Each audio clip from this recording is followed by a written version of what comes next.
our trade relationship has to be fair. You can't just sell to us and we can't sell to you. And so we have been bringing more actions against China before the World Trade Organization. We are going to enforce our trade laws much more effectively than we have in the past. So what are you going to do? Well, that's great. We're going to enforce our trade laws. That's music to my ears. China promised. China came into the WTO, I think finally got in 2000, 2001. And finally came in and, well, we were going to now have a new era with China. No more manipulation of the currency, no more unfair state subsidies to corporations, state corporations, and it was going to be a new era. Well, that hasn't worked out so well for the American people, has it? And now finally, Congress steps forward with a modest measure to hold China accountable on this one issue. And everyone's running, oh, China's angry, China's angry, China's angry. Joining us now, Senator Lindsey Graham, who thinks the right way on this issue from the great state of South Carolina. And Senator Graham, first of all, it's great to talk to you. How are you? I love that lead-in. Ah. Yeah, I thought the doors of heaven would open and that the Chinese communists would embrace the Obama administration and, go to true north when it comes to fairness. Yeah, and here... Well, here we have a modest bill. And I got a beef with you. Go ahead. I won that contest. I picked Lawrence O'Donnell. You had guess who I saw at the airport. Oh, did I not send you anything? No. Well, guess what? Just like China, I'm not going to be held accountable, apparently. I may amend my bill. Okay, well... But bill anyway, of attainder. This issue, thanks for talking about it. We brought a bill up in 2005 to deal with currency manipulation. Really quick, what does it matter? China pegs the yuan, their currency, to the dollar in a fashion to create about a 40% undervaluation. What does that mean?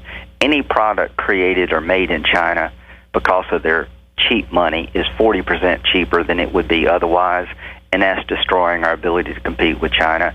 It's currency manipulation run amok. It is an unfair trade practice, and people are afraid to confront China because we have such a relationship with them. I hope Congress will reject that way of thinking and just ask for fairness and pass our bill.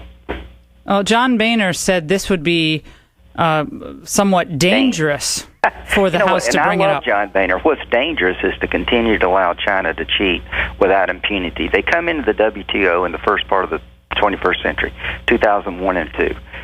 The trade deficit was about 60-something billion then. It's $273 billion last year. They're cheating us out of market share.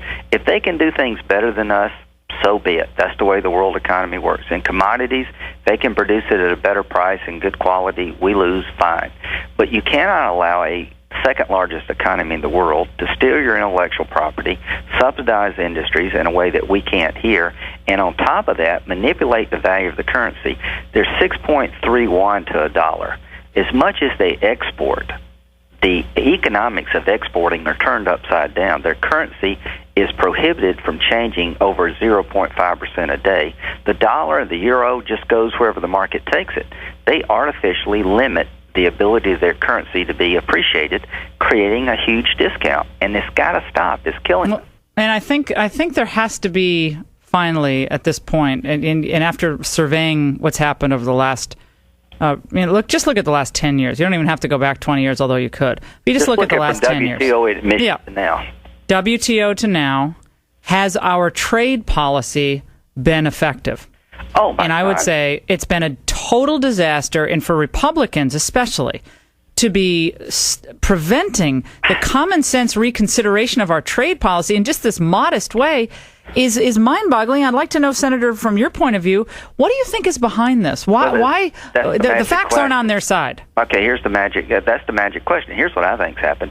There's a multinational corporation alliance between U.S. companies who do business in America and China that really are threatened by Chinese reprisals if American politicians do things that the Chinese don't like.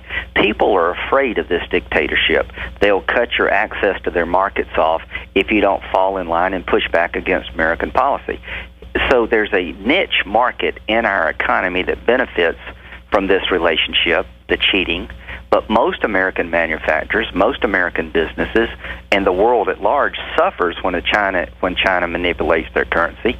So the Republican Party embraces free trade. I'm going to vote for the three trade agreements, but I am not going to be a Republican who turns a blind eye to currency manipulation, intellectual property theft, simply because we don't want to offend a trading partner that has economic power over the United States.